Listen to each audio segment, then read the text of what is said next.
Hi guys, I am dear एक्स ससपाल Patel and welcome back to our YouTube channel pharma cure. आज हम इस वीडियो में जानेंगे एंटीबायोटिक के बारे में। एंटीबायोटिक्स दवाइयाँ होती क्या हैं, यह कैसे वर्क करती हैं और हमें हर प्रकार की डिसीज़ में एंटीबायोटिक दवाइयाँ क्यों दी जाती हैं और एंटीबायोटिक दवाइयाँ कितने प्रकार से वर्क करते हैं, हम सफ़र में इन्हें बाहर क्यों नहीं ले जाते हैं। मीन्स जहाँ का एनवायरनमेंट दूसरे प्रकार का होता है, हम उसे उस जगह पर हम साथ में एंटीबायोटिक दवाइयाँ क्यों नहीं ले जा सकते, एंटीबायोटिक बैक्टीरियल रेजिस्टेंस क्या होता है और हर प्रकार की एंटीबायोटिक दवाइयों का कोर्स क्यों जरूरी होता है। तो एंटीबायोटिक दवाइयों के बारे में हम बहुत ही अच्छी तरीके से समझेंगे, हम आसान भाषा में समझेंगे, हम मेडिकल लैंग्वेज में नहीं समझेंगे, क्योंकि कुछ लोग ऐसे होते हैं जिनको मेडिकल लैंग्वेज समझ में नहीं आती है। यदि मैं मेडिकल लैंग्वेज में यदि समझाने की कोशिश करूंगा तो आपके सिर ऊपर से जाएगा, आपको कुछ भी समझ में नहीं आएगा। यदि मैं मेडिकल लैंग्वेज में यदि समझाऊँ एंटीबायोटिक को तो कोई मेडिकल वाला ही उस व्यक्ति उस लैंग्वेज में समझ सकता है, या कोई डॉक्टर्स या कोई मेडिकल प्रैक्टिशनर या कोई फार्मासिस्ट जिसने फार्मा किया होगा या कोई मेडिकल लाइन वाला व्यक्ति ही समझ सकता है, बाकी नॉर्मल व्यक्ति कोई भी नहीं समझ सकता है। तो हम इस वीडियो में एंटीबायोटिक के बारे में बहुत ही अच्छी तरीके से समझेंगे। मैं बहुत अच्छे तरीके से आपको एंटीबायोटिक के बारे में समझाने की कोशिश करूंगा। एंटीबायोटिक के बारे में आपको पूरा समझ में आएगा और बहुत मजा भी आएगा। सो वीडियो को अंत तक जरूर देखें। हम इस वीडियो में एंटीबायोटिक के बारे में पूरा डिटेल में समझेंगे और अच्छे तरीके से समझेंगे, जो कि एक नॉर्मल व्यक्ति भी समझ सकता है। फर्स्टली हम समझते हैं एंटीबायोटिक। इन दवाइयों को हम एंटीबायोटिक क्यों कहते हैं। देखिए, एंटीबायोटिक यदि हम बात करें तो दो शब्दों से मिलकर बना होता है, एक होता है एंटी और दूसरा होता है बायोटिक। एंटी की यदि हम बात करें तो एंटी मीन्स होता है अगेंस्ट, मीन्स किसी चीज के विरोध में, और बायोटिक की यदि हम बात करें तो बायोटिक मतलब होता है लाइफ, मीन्स किसी का जीवन। तो एंटी मतलब किसी के अगेंस्ट और बायोटिक मतलब जीवन, किसी के जीवन के अगेंस्ट यदि हम कोई दवा दे रहे हैं तो उसको हम एंटीबायोटिक बोलते हैं। तो यदि हम लाइफ मीन्स बायोटिक की यदि बात करें तो किसकी लाइफ हम बात कर रहे हैं, बैक्टीरिया की। तो एंटी मतलब अगेंस्ट, और किसके अगेंस्ट, बैक्टीरिया के अगेंस्ट। मीन्स वह दवा जो किसी बैक्टीरिया को मारने के लिए या बैक्टीरिया को की ग्रोथ को रोकने के लिए दी जाती है, उसे हम एंटीबायोटिक कहते हैं। मीन्स यदि कोई बैक्टीरिया है जो कि संक्रमण फैला रहा है या संक्रमण बढ़ा रहा है, तो हम ऐसे बैक्टीरिया को जो मारने के लिए जो दवा दे रहे हैं, इस बैक्टीरिया के या इस बैक्टीरिया की लाइफ के अगेंस्ट हम जो दवा दे रहे हैं उसे हम एंटीबायोटिक दवाई कहते हैं या एंटीबायोटिक मेडिसिन कहते हैं। मीन्स किसी भी बैक्टीरिया की लाइफ के अगेंस्ट दी जाने वाली दवाइयों को एंटीबायोटिक मेडिसिन कहते हैं। कॉमनली तौर पे यदि देखी जाए तो एंटीबायोटिक एक प्रकार से यूनिवर्सल ड्रग होती है, जो कि हर एक डिसीज़ में काम आती है और हर प्रकार की बीमारियों में काम करती है, हर प्रकार की बीमारियों में दी जाती है। हर एक डॉक्टर एंटीबायोटिक को हर एक कोर्स के साथ, हर एक दवाओं के साथ एंटीबायोटिक दवाओं को जरूर देता है। तो यह एक प्रकार से हम इसको यूनिवर्सल ड्रग मान सकते हैं। यह यदि हम इसकी बात करें तो कई प्रकार से एंटीबायोटिक वर्क करती हैं। यदि मैं मेडिकल लैंग्वेज में आपको समझाने की कोशिश करूं कि कोई भी एंटीबायोटिक ऐसी होती है जो सेल वॉल सिंथेसिस को इनहिबिट करेंगी, कोई ऐसी होती है जो पॉलीमरेज एंजाइम को इनहिबिट करेंगी, कोई फॉलिक एसिड को इनहिबिट करेंगी, कोई माइकोलिक एसिड को इनहिबिट करेंगी, कोई प्रोटीन सिंथेसिस को इनहिबिट करेंगी। इस प्रकार से यदि मैं आपको समझाने की कोशिश करूं तो आपको कुछ भी समझ में नहीं आएगा। तो हम सीधे तौर पर लेके चलते हैं कि एंटीबायोटिक कई प्रकार से वर्क करती हैं, कई प्रकार से कार्य करती हैं, लेकिन मेनली तौर पर जो कार्य होता है, उनका जो वर्क होता है वह दो प्रकार से वर्क करती हैं, जो कि फर्स्ट होता है बैक्टीरियोस्टेटिक और दूसरा होता है बैक्टीरियोसाइडल। यदि हम बैक्टीरियोस्टेटिक की बात करें तो वह एंटीबायोटिक जो कि बैक्टीरिया की ग्रोथ को इनहिबिट करेंगी, मीन्स बैक्टीरिया को आगे रेप्लिकेट नहीं होने देंगी, बैक्टीरिया को आगे नहीं बढ़ने देंगी। वहीं पर बैक्टीरिया की जो ग्रोथ है वह इनहिबिट होगी, ग्रोथ रुक जाएगी। वह होती है बैक्टीरियोस्टेटिक एंटीबायोटिक। सेकंड होती है बैक्टीरियोसाइडल एंटीबायोटिक। बैक्टीरियोसाइडल एंटीबायोटिक वो एंटीबायोटिक होती हैं जो कि किसी बैक्टीरिया की कोई ग्रोथ को रोके नहीं, बैक्टीरिया को सीधा तौर पर किल कर दें।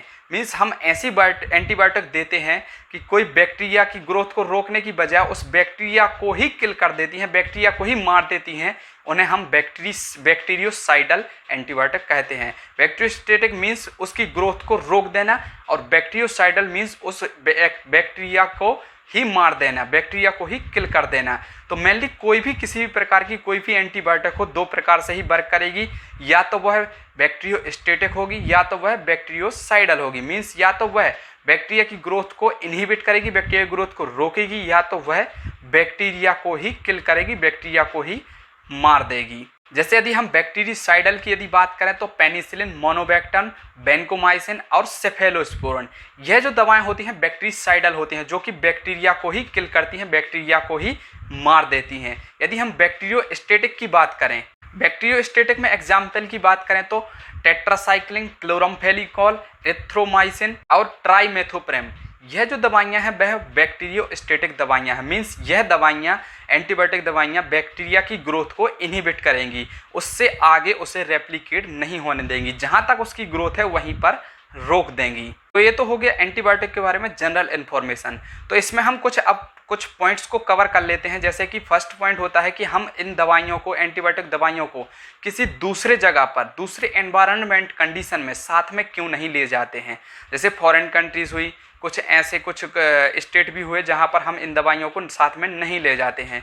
तो इसलिए साथ में हम नहीं ले जा सकते हैं क्योंकि जहां वो दवाइयां होती हैं उसका जो सराउंडिंग होता है, उसका जो एनवायरनमेंट होता है वह अलग होता है। और यदि उन दवाइयों को आप बाहर ले जाते हो तो वहाँ का सराउंडिंग एनवायरनमेंट अलग होता है, और जहाँ का सराउंडिंग एनवायरनमेंट अलग होता है वहाँ का बैक्टीरिया उस सराउंडिंग एनवायरनमेंट के अकॉर्डिंग होता है। और जब हम यहाँ पर वो दवाइयाँ यूज़ करते हैं तो यहाँ के बैक्टीरिया उस दवाई से किल होते हैं, क्योंकि यहाँ का बैक्टीरिया से वही उसी एनवायरनमेंट सराउंडिंग के अकॉर्डिंग है। और जब आप बाहर ले जाएंगे तो वहाँ का सराउंडिंग एनवायरनमेंट बदल जाएगा और बैक्टीरिया का स्ट्रक्चर चेंज हो जाता है। उस प्रकार से ड्रग का स्ट्रक्चर भी चेंज हो जाता है और वह दवाइयाँ वहाँ पर काम नहीं करती हैं, क्योंकि जो बैक्टीरिया का जो स्ट्रक्चर होता है वही सेम स्ट्रक्चर होता है दवाई का। कोई भी मेडिसिन होती है तो बैक्टीरिया के स्ट्रक्चर से मैच करती है, तभी वह दवाइयाँ बैक्टीरिया को मारने या बैक्टीरिया की ग्रोथ को रोकने में काम कर पाती हैं।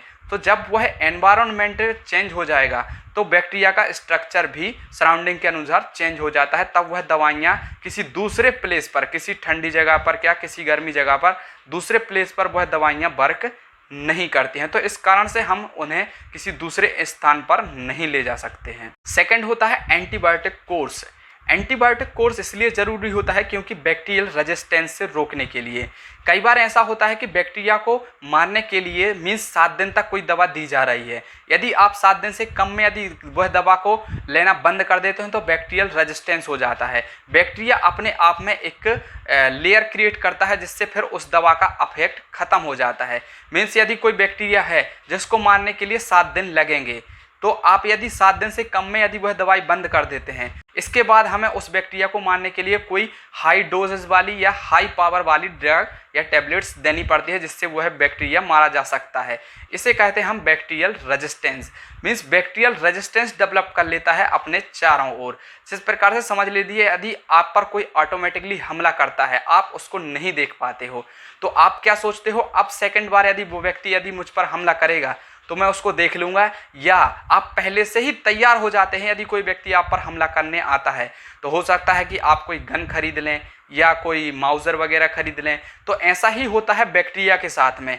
यदि कोई दवा उनको मारने के लिए एक बार आ जाती है, वह अपने आप को प्रोटेक्ट नहीं कर पाता है, अपने आप को अपने चारों ओर से सराउंडिंग के अनुसार वह चेंज नहीं कर पाता है, और वह दवा आती है और बैक्टीरिया को मारकर चली जाती है। और किसी कारणवश यदि वह बैक्टीरिया बच जाता है, मीन्स पूरा कोर्स नहीं हो पाता है, तो वह अपने आप को तैयार कर लेता है, माहौल के अनुसार अपने आप को ढाल लेता है, प्रॉपरली तैयार कर लेता है, अपने आप को रजिस्ट कर लेता है, जिससे वह दवाई दोबारा उस बैक्टीरिया को मारने में असमर्थ रहती है। दोबारा से वह बैक्टीरिया नहीं मर सकता उस दवाई से। फिर हमें उस बैक्टीरिया को मारने के लिए कोई अलग से कोई हाई पावर की दवाई देनी पड़ेगी, फिर उस बैक्टीरिया की ग्रोथ इनहिबिट और बैक्टीरिया की मौत हो सकती है। इसके अलावा यदि हम बात करें तो जिस दवा का जो कोर्स है, यदि वह कोर्स पूरा ना किया जाए तो बैक्टीरिया इस प्रकार से अपने आप को रजिस्ट कर लेता है और फिर वो मेडिसिन एक्टिव नहीं होती है, उस बैक्टीरिया के अगेंस्ट वर्क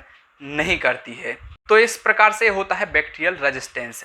अलग अलग डॉक्टर अपने अकॉर्डिंग, चॉइस के अकॉर्डिंग अलग अलग डिसीज़ में अलग अलग कोर्स प्रोवाइड कराते हैं। अलग अलग एंटीबायोटिक का अलग अलग कोर्स होता है, अलग अलग डिसीज़ के अकॉर्डिंग कोर्स अलग अलग होता है। जैसे टाइफाइड में कोई एंटीबायोटिक का कोर्स अलग होगा, और ब्रोंकाइटिस में अलग होगा, और मेनिंजाइटिस में अलग होगा, या निमोनिया में अलग एंटीबायोटिक का कोर्स होगा। जिस प्रकार की जो भी बीमारी होती है उस प्रकार से अलग अलग एंटीबायोटिक का कोर्स अलग अलग दिन तक हो सकता है। यह डॉक्टर पर डिफर करता है।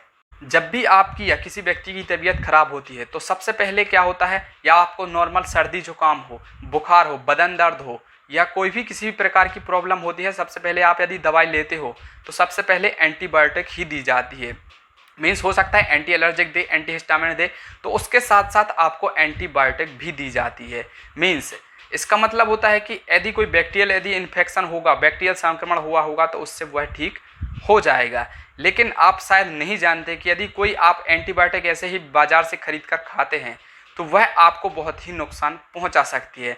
जैसे कि यदि कोई बैक्टीरिया है तो आपकी बॉडी में दो प्रकार के बैक्टीरिया होते हैं। फर्स्ट होते हैं हार्मफुल बैक्टीरिया, दूसरा होता है बेनिफिशियल बैक्टीरिया। जो कि आप यदि कोई एंटीबायोटिक दवा लेते हैं तो वह दवा किसी को नहीं छोड़ती है। मीन्स यह नहीं छोड़ देगी कि हमें सिर्फ हार्मफुल बैक्टीरिया को मारना है, बेनिफिशियल बैक्टीरिया को नहीं मारना है। यदि कोई दवा आप एंटीबायोटिक दवा लेते हैं तो वह हार्मफुल बैक्टीरिया को भी मारती है और बेनिफिशियल बैक्टीरिया को भी मारती है। तो आप जब भी कोई एंटीबायोटिक लेते हो तो वह आपकी बॉडी में जाके हार्मफुल बैक्टीरिया को भी मारती हैं और साथ में बेनिफिशियल बैक्टीरिया को मारती हैं। मीन्स ऐसे बैक्टीरिया को भी साथ में मार देती हैं जो कि आपकी बॉडी के लिए ज़रूरी हैं, आपके खाना को पचाने के लिए ज़रूरी हैं, आपकी पाचन क्रिया के लिए, डाइजेस्टिव सिस्टम के लिए कंपलसरी हैं। तो ऐसे बैक्टीरिया को भी वह टैबलेट्स मार देती हैं। तो हर डिसीज़ में, हर प्रकार की डिसीज़ में एंटीबायोटिक नहीं लेना चाहिए। डॉक्टर से पूछे बिना, डॉक्टर से कंसल्ट किए बिना आपको सेल्फ मेडिकेशन नहीं करना चाहिए। खुद से दवा कभी भी नहीं लेना चाहिए, क्योंकि अलग अलग एंटीबायोटिक अलग अलग डिसीज़ में काम करती हैं और अलग अलग एंटीबायोटिक का अलग अलग कोर्स हो सकता है। तो उसका बैक्टीरियल रेजिस्टेंस भी हो सकता है और कुछ दवाइयाँ ऐसी होती हैं जो कि आपके हार्मफुल बैक्टीरिया नहीं भी हैं तो वह हार्मफुल बैक्टीरिया को मारने के लिए आप ले लेते हो, लेकिन आपके बेनिफिशियल बैक्टीरिया को भी मार देती हैं और आपकी तबीयत और बिगड़ भी सकती है। इसको और आसान भाषा में समझिए। मीन्स यदि कोई एंटीबायोटिक है, सच समझ लीजिए कि आपकी बॉडी में 500 बैक्टीरिया हैं और यदि कोई एंटीबायोटिक 500 बैक्टीरिया को मारने के लिए 10 दिन तक दी जा रही है और यदि आपने कोई भी एंटीबायोटिक यदि 8 दिन तक ली, मीन्स आपके शरीर में आप कुछ बैक्टीरिया प्रेजेंट हैं, कुछ बैक्टीरिया रह गए हैं जो आपस में रजिस्ट कर लेते हैं, अपने आप का बचाव तैयार कर लेते हैं। और वह जब अपने आप का बचाव तैयार कर लेते हैं वह आपस में बहुत जल्दी रेप्लिकेट करने लगते हैं। मीन्स अपने आप की अपनी संख्या को वह धीरे धीरे बढ़ाने लगते हैं। आपकी दवाई तो रजिस्ट हो गई है, बैक्टीरियल रेजिस्टेंस डेवलप हो गया, अब आपकी दवाई तो काम नहीं करेगी। तो वह जो बैक्टीरिया होते हैं वह आपस में रेप्लिकेट करने लगते हैं, एक के बाद एक और बैक्टीरिया बनाने लगते हैं। कुछ बैक्टीरिया तो ऐसे होते हैं जो कि मिनटों में डबल होते हैं। जैसे कि यदि हम बात करें तो ई कोलाई, यह जो बैक्टीरिया होता है मिनटों में डबल हो जाता है। तो इस प्रकार से कई बैक्टीरिया ऐसे होते हैं जो कि कुछ ही समय में डबल हो जाते हैं। तो जब कुछ बैक्टीरिया आपकी बॉडी को इतना इन्फेक्ट कर सकते हैं तो जब वह बैक्टीरिया डबल होगा तो आपको कितना नुकसान पहुंचा सकते हैं आप जान सकते हैं, यह आप समझ सकते हैं। तो ये होता है बैक्टीरियल रेजिस्टेंस। तो बैक्टीरियल रेजिस्टेंस से बचने के लिए कभी भी सेल्फ मेडिकेशन ना करें और हो सके तो आपको एंटीबायोटिक का कोर्स पूरा करें और किसी अच्छे डॉक्टर से मिलें, किसी अच्छे डॉक्टर से कंसल्ट करें। तो एंटीबायोटिक में सबसे बड़ी चीज़ ये होती है बैक्टीरियल रेजिस्टेंस। तो कब बैक्टीरियल रेजिस्टेंस से बचने के लिए खुद से दवा ना लें, कभी भी डॉक्टर की बिना अनुमति से एंटीबायोटिक ना लें। ऐसे ही किसी भी प्रकार की डिसीज़ में आप एंटीबायोटिक खुद से ना लें। कभी भी यदि कोई प्रॉब्लम होती है तो आपको डॉक्टर से कंसल्ट करना चाहिए, डॉक्टर से आपको पूछना चाहिए किसी भी दवा के बारे में, आपको डॉक्टर से मिलना चाहिए और डॉक्टर से किसी भी दवा के बारे में पूछना चाहिए। कभी भी सेल्फ मेडिकेशन नहीं करना चाहिए। सेकंड वार्निंग यही है कि एंटीबायोटिक का कोर्स पूरा करें ताकि बैक्टीरियल रेजिस्टेंस से बचा जा सके। मीन्स यदि हम कोई एंटीबायोटिक लेते हैं तो हम बैक्टीरिया को क्यों छोड़ें, पूरा ही नष्ट क्यों ना कर दें। तो बैक्टीरिया को नष्ट करने के लिए हमें उसका कोर्स करना ज़रूरी होता है। तो हम बैक्टीरिया को हम यूं ही नहीं छोड़ सकते हैं, हम बैक्टीरिया को पूरी तरीके से ही नष्ट करना है। हमें बैक्टीरिया की एक भी संख्या को हमें नहीं छोड़ना है। तो बैक्टीरियल रेजिस्टेंस से बचने के लिए एंटीबायोटिक का कोर्स पूरा करें और किसी अच्छे डॉक्टर से कंसल्ट करें। तो ये थी एंटीबायोटिक के बारे में कुछ जनरल इन्फॉर्मेशन, और एंटीबायोटिक के बारे में इसके अलावा कोई भी इन्फॉर्मेशन नहीं है। इसके अलावा आपको कोई भी वीडियो देखने की ज़रूरत नहीं है। एंटीबायोटिक क्या होती हैं, कैसे वर्क करती हैं और किस प्रकार से वर्क करती हैं, कब दी जाती हैं और किस कंडीशन में दी जाती हैं और क्यों दी जाती हैं, यह हम सब कुछ समझ चुके हैं। और बैक्टीरियल रेजिस्टेंस क्या होता है यह भी हम समझ चुके हैं। सो हम एंटीबायोटिक के बारे में सब कुछ ऑलमोस्ट समझ चुके हैं। यदि इसके बाद भी यदि आपको एंटीबायोटिक से रिलेटेड यदि कोई क्वेश्चन हो तो आप कमेंट में हमसे पूछ सकते हैं। यदि वीडियो अच्छा लगा हो तो वीडियो को लाइक कर दें, यदि चैनल पर नए हो तो चैनल को सब्सक्राइब कर दें, और यदि वीडियो यदि नॉलेजेबल रहा हो और यदि इन्फॉर्मेटिव रहा हो और यदि वीडियो यदि सचमुच अच्छा लगा हो तो वीडियो को अपने दोस्तों के साथ जरूर शेयर कर दें। चलिए मिलते हैं ऐसे ही किसी नए इंटरेस्टिंग और इम्पोर्टेंट टॉपिक के साथ। तब तक के लिए थैंक यू वेरी मच। जय हिंद, वंदे मातरम। देखते रहिए फार्मा की ओर।